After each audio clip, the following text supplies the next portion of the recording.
Good evening, everyone.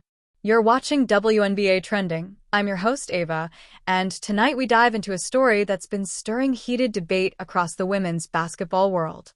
The Indiana Fever's playoff run has been one of the most talked about topics in recent weeks, and now Sophie Cunningham has added fuel to the fire with her blunt admission. According to Cunningham, the Fever should not have advanced in the playoffs, and she went even further by claiming that the league itself is frustrated that Indiana pulled off their surprising win. This statement has sent shockwaves through fans, analysts, and players alike. Tonight, we'll break down what Cunningham said, the context behind it, and what this means for the WNBA moving forward. To set the stage, let's look back at the Indiana Fever season. Led by rookie sensation Caitlin Clark, the Fever overcame a rocky start to the year. After enduring a string of early losses, the team regrouped, tightened its defense, and leaned on Clark's scoring and playmaking to climb into playoff contention. By the time the postseason arrived, the Fever were being called a team of destiny by some fans, while others saw them as simply too inconsistent to make noise. Yet when the playoffs tipped off, Indiana stunned critics by advancing past their opening round opponent. It wasn't easy. The games were physical, emotional, and at times downright chaotic, but the Fever managed to survive and move on. For a franchise that hasn't had playoff success in nearly a decade, the victory felt monumental. But not everyone celebrated. Enter Sophie Cunningham. Known around the league for her fiery personality and willingness to speak her mind, Cunningham didn't hold back in recent comments. In an interview, she admitted, quote, "Honestly, the Fever shouldn't have advanced. Everyone knows it. The league is so mad that they won, and honestly, I kind of get it." Those words immediately sparked headlines. To some, it sounded like jealousy or bitterness. To others, it was refreshing honesty about how parity, officiating, and league politics often collide in playoff basketball. Let's unpack why Cunningham's comments have hit such a nerve. First, there's the issue of officiating. Throughout the season, the Fever, particularly Caitlin Clark, have been at the center of constant debates about how referees call games.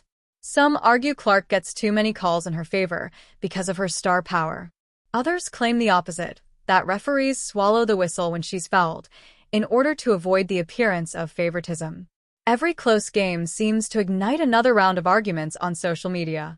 When the Fever advanced in the playoffs, detractors immediately claimed the referees had helped them along. Cunningham's words about the league being mad that Indiana won only deepened speculation that behind-the-scenes frustration might exist, whether among league officials, coaches, or rival teams.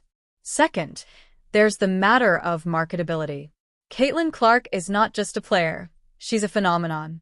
She has driven record TV ratings, merchandise sales, and ticket sellouts for the Fever and the league as a whole. From a business perspective, the WNBA thrives when Clark and Indiana are playing on the biggest stage. Yet, ironically, that visibility also brings backlash. Rival teams often feel overshadowed by the non-stop Clark coverage, and some players have publicly admitted frustration about her getting most of the spotlight. Cunningham's statement may reflect that same underlying tension. Now, let's shift to the Fever's perspective.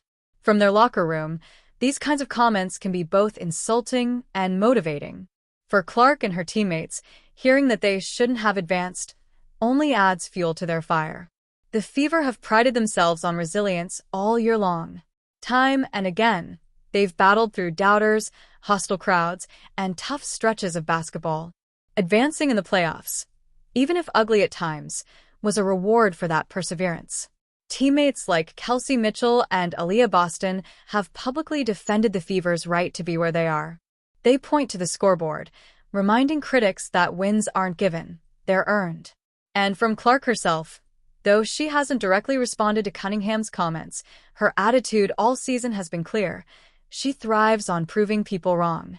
For the league as a whole, however, Cunningham's remarks spotlight an uncomfortable reality: the balance between competitive integrity and business interests.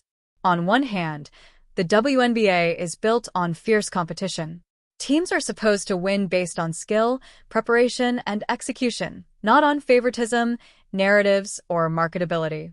On the other hand, the league has never seen a star like Caitlin Clark before. Every network, sponsor, and media outlet knows her presence equals ratings and revenue. If the Fever continue to advance, the league reaps enormous benefits. If they're knocked out early, some of that momentum inevitably dips.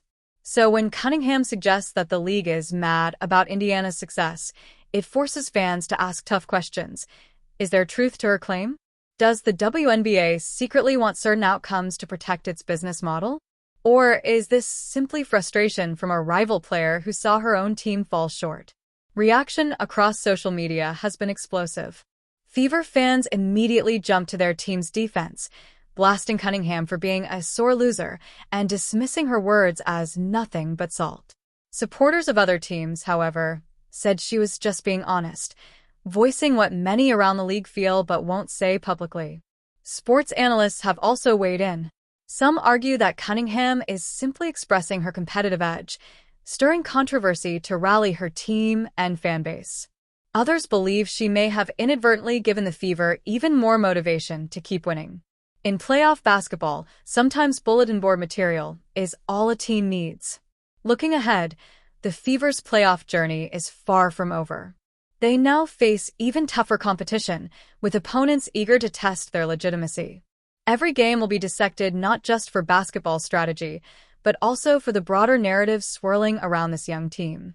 For Caitlin Clark, this moment is another defining chapter in her rookie season. She's already carried the weight of massive expectations, constant scrutiny, and relentless physical play. Now, she must also carry her team through a postseason spotlight brighter than anything the Fever have experienced in years. As for Sophie Cunningham, her words may continue to echo long after this playoff run is over.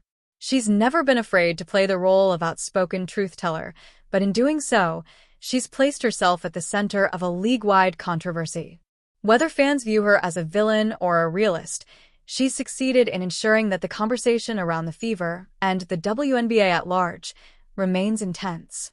In the end, one fact remains undeniable. The Indiana Fever are still standing. Whether they should be here or not, they've fought their way into this position.